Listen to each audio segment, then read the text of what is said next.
I am at Paws More in Washington, Iowa today. They got some good news recently. $2.4 million grant from the Washington County Riverboat Foundation, and they are going to be able to move to a new location and build on that new location. And I'm going to show you all of that today. I'm going to talk to Amber Talbot of Paws More. And this episode is brought to you by Griner Auto Body of Washington, Iowa, using state-of-the-art techniques and decades of experience to get your car back on the road after an accident. Car Doctor of Washington, Iowa. No matter who Frankensteined it, they can fix and clean and customize it. McDonald Boneyard of Keota, Iowa, for all of your farm equipment and auto recycling needs. Hinshaw Trailer Sales of Richland, Iowa. You need a trailer, they've got your trailer, and they fix what they sell and don't in their full-time repair shop. Girling Repair of Winfield, Iowa. If your mower is dead, call Fred, your Husqvarna, Aaron's, and Gravely dealer. B&B Propane and the family of Jet Stops. And Blue Dog Lawn Care of Wayland, Iowa, for all of your commercial and residential lawn care needs, and they also take care of snow removal. I'm John Bain, author of Christie's Journey, The Beat Goes On, and your host. Let's learn more about this grant.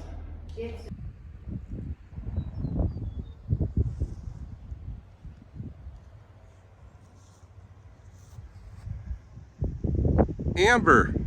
Hello. Hi. What a beautiful day in Washington, Iowa. We're in the Southwest Business Park in Washington, Iowa on May 21st, 2024. Yes. And usually we would be indoors over at Paws More, Yes. but today we're someplace special. Yes. Can you tell the audience what we're looking at? So we are at the location of the future home of Paws More. This is our 5-acre lot, and it spans all the way to the road over there, and then we've got the whole space over to here where you can maybe see where the grass isn't mowed anymore, but 5 acres is a tremendous amount of space that we plan to make the very best of. We were so fortunate to receive our grant from the Riverboat Foundation to complete our build, and so we are going to be breaking ground as soon as we finish our architecture and engineering, and we cannot wait to get started. Well, it's just wonderful news and huge news. $2.4 million. Yes. We were pretty speechless when they announced it, and it was a pretty big ask, and we didn't really know what was going to happen, but we were really excited. We knew something good was going to happen because we got the email that said they wanted us to attend the announcement. So usually that's a good sign. You either get a notice saying, we're not going to consider your grant this cycle, but since they were considering us, we knew we had good news was in store for us, but we just were pretty shocked to think that the community support for that level of funding, and we learned we are the second largest grant the foundation has ever given in the history of their foundation. The first largest was to the YMCA a few years ago, and so it just really speaks to the love and support that we have, and we're so honored and grateful. It is incredible, and I have to say, God bless the gamblers. Yes. Thank you, everyone who goes to the casino. It is incredible. I mean, a lot of times bad things come from gambling, but this is a great thing. Yes, it is. There's so much giving back to the community, and nonprofits have been able to do so much with that extra revenue that, I don't think you can put a price tag on the impact that's been able to happen. That's for sure. Before we started rolling the camera here, and I apologize if it's too windy sounding on here, I'm hoping for the best on this. You were saying you're not quite sure which way the building will face. Yeah, we've got a lot of details to work out still. But there's a lot of opportunity out here, and we're just excited. I think one of the biggest things we're most excited about is to make a park atmosphere out here. There's no trees in the new business park out here, so we've got a really great opportunity to create a welcoming environment for our local neighbors and businesses, as well as our own facilities uses. Now, right behind us over here in that building with the flag, that is the current city pound, if I'm correct. Yeah, that's our wastewater treatment plant, and there's a facility off to the side that is the city pound that we work with. Yes. Okay, so and you'll be closer to that, and we really don't know what the future entails for all of that, but that'll be, for all intents and purposes right now, that's a good thing. It is. We have a great partnership with the city already in the pound, and so it may get phased out and used as just a temporary holding facility. We are increasing our capacity for care and planning to be able to house more dogs and have that ability to isolate dogs if there's severe illness or disease, or just sometimes we have court cases and those not fun situations that we're helping law enforcement with, that dogs have to wait on various different things, and being able to house them in a more accommodating space will be a tremendous benefit. So it will only strengthen our partnership as well with the city. Now, let's go back to last week when you got the email about, hey, get out to Wooden Wheel Vineyards. Yes. We're going to have a discussion about grants. Yes. What was going through your head? Well, I think we were all just crazy with anticipation. I'm not a very patient person, so I couldn't wait. I tried to just do lots of different things to keep my mind off of it and just tried not to think about it.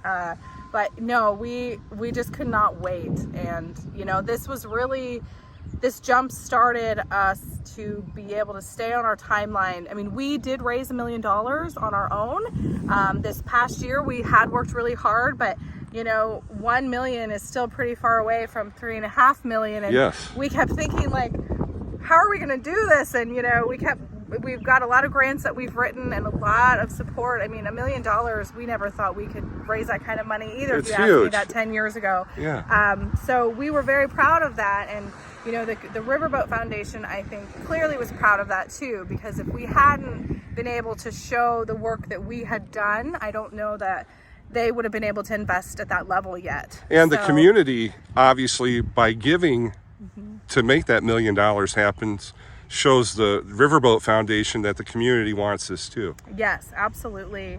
And we learned too, one of the things that the foundation obviously appreciates and values and looks at kind of this level of funding is, the types of organizations. And we are unique in that we're one of the few that serves the whole county. There's tons of nonprofits with amazing missions and doing such important work, but some of them are kind of limited to what they touch in their reaches. And so, we have a pretty wide reach and serve our whole county and beyond, and we're helping kids and people and animals. And so humans and animals are so intertwined that, yes, we know that, it's just so connected that it is really a community approach to animal sheltering. And it's so much more than just putting some animals in some cages somewhere. That's for sure. And when I first got to Paws More today, I walk in and there's Amber along with several other folks and about, 5 or 6 little puppies. Yes. Do you want to hold a puppy? Well, of course I want to hold a puppy. Thank you. Yes. Yeah, you got a puppy right away when you walked in the door. That was fun. And gosh, it just is, it's mean though. I can't have a puppy right now. Yeah. Everybody always wants a puppy, but you also have to know when it's the right time. Yes. Yeah. Yes, absolutely. So. Well, they're still nursing, so it gives you a few weeks to think about it. Thanks. Yes. Thank you. Now, is there something I should have asked you or that we should have touched on before we wrap it up? Because I know you're busy and... I don't think so. Okay. Well, I just want to congratulate you, all the board members, all the staff of Paws More here in Washington, Iowa. Thank the Washington County Riverboat. Yes. Let's make sure I say that right. Washington County Riverboat Foundation. Thank you.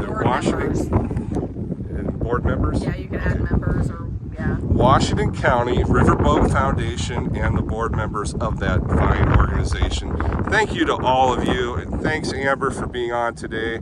And thanks to the viewers that watch this podcast, because if I didn't have you, Amber wouldn't talk to me.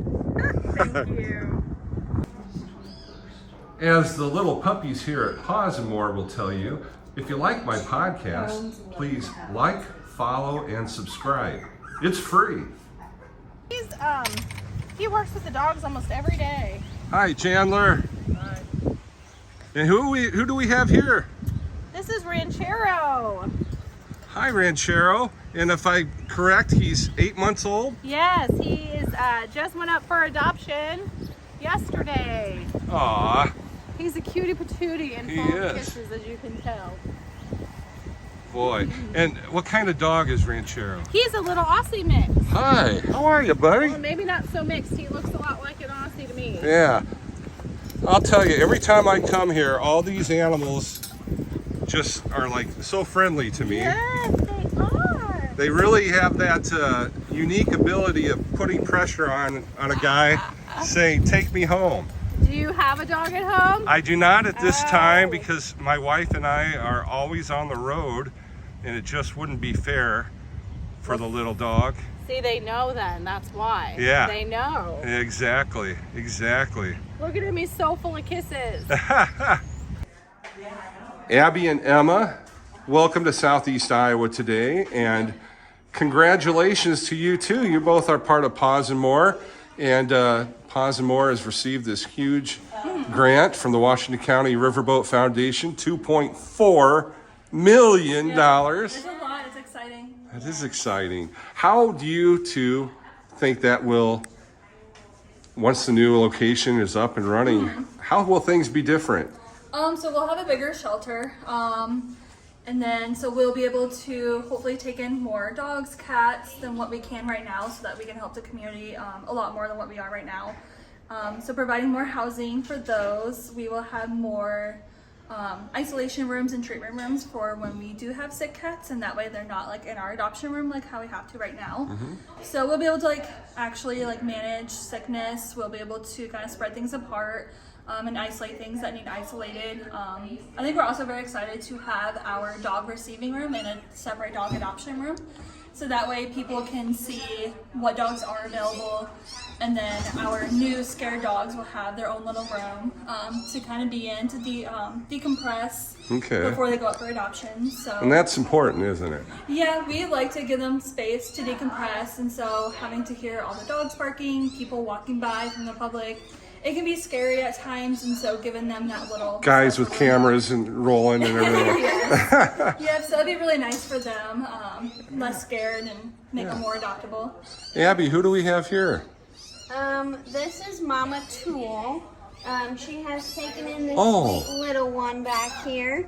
Trying to get her to be her foster mama. She has 6 other babies that are a little bit older than this one. They're about 4 weeks old. So we're trying to get her to nurse on this one first. But all of her other babies are ready for adoption, and all How but old one is are this? pending. How old is this little one? We think about a week, no more. Wow. And how did she, is it she or I believe it is girl, yep. how did she end up at Paws More? She came in as a stray. She was the only one found, and no mom was found. So, Oh my goodness. yeah. So she is a fortunate kitty. Yes, she's very lucky. Yeah. Found a good foster mama, too. Oh, that's so wonderful. Yeah. This happens a lot at Paws More, doesn't it? It does, yep. And we're fortunate that we have some nursing mamas to take in those who have not kept their mamas, or their mamas have left them. Uh-huh. Wow. What do you think will be one of the neatest things about the new location? I think the specialized housing where we can give those who need specific housing, like Mama Tool here needs more of a separate space away from others. They have bigger areas versus our smaller cave-in cages, so they can spread out a little more than normal. And then we're trying to specialize in more of the less stress environment. So we're gonna have walls separating the dog rooms so they don't have to look at each other across the cages, and they also don't really have to walk past each other either. Okay. Yeah. They're kind of like people. They are. They get very stressed very quickly. Yeah. I know there's times when I get way too stressed. Yes. And then once I think about it, I'm like, there's no reason to be that stressed. Yeah. Yes. So you can help the critters out by taking care of that for them. Yeah, we're trying to specialize in what they need versus what we think might look better. We're trying to make it look good as well as help them be less stressed. Gotcha. Well, ladies, is there anything else I should have asked you or that we should have touched on? I don't think so. I think you did great. Okay, well, thank you. And on behalf of the community, Washington County, they appreciate what you do. We appreciate their help as well. Yeah. Well, thank you. Yeah, Yes, thank you. Thank you. Thanks to Amber, Emma, and Abby for their time today. Thanks to all the critters here at Paws More. Thanks to you for watching, and thanks to our sponsors, Griner Auto Body, Car Doctor, Hinshaw Trailer Sales, McDonald Boneyard, Girling Repair, B&B Propane and the family of Jet Stops, and Blue Dog Lawn Care. I'm your host, John Bain. Stay friendly, Southeast Iowa.